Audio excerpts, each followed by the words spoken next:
TypeScript ফাংশনের ক্ষেত্রে অনেক লাগে। সো আমি যা হইছে সেটা আরেকটা সিম্পল উদাহরণ, এত কিছু ভুলে যান। সাপোজ আমি একটা দিলাম হচ্ছে ফাংশন, আমি দিলাম হচ্ছে শো নেম, এইরকম হচ্ছে একটা নাম দিলাম। তারপরে হচ্ছে আমি এইভাবে কিছু দিয়ে দিতে পারি। তাহলে দেখেন আমি যদি নরমালি মাউসটা রাখি তাহলে হচ্ছে আর ভয়েড দেখাচ্ছে। এটা আগের ক্লাসের বা আমাদের আগের ভিডিওটার একটা রিভিশন বলতে পারেন। সো এটা ভয়েড দেখাচ্ছে কারণ কি, আমি এখানে কোনো কিছু রিটার্ন করতেছি না। আমি যদি এখানে কোনো কিছু রিটার্ন করে আমি যদি দিই হচ্ছে রিটার্ন 500, তাহলে আপনি বলেন কি হবে? আমি যদি ধরি তাহলে অবশ্যই একটা নাম্বার দেবেন, যদি ধরি তাহলে নাম্বার।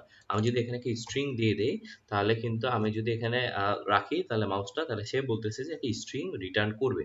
এটাই হচ্ছে টাইপস্ক্রিপ্টের মজা, যে সে বলে দিচ্ছে। আর আমরা চাইলে নিজেরাও বলতে পারি যে এখানে তুমি শো নেম, সো এখানে একটা স্ট্রিং রিটার্ন হবে। তাহলে কিন্তু এটা ঠিক আছে যে এখানে আমি আমার নাম দিয়ে দিই তাহলে কিন্তু ঠিকমতো কাজ করবে।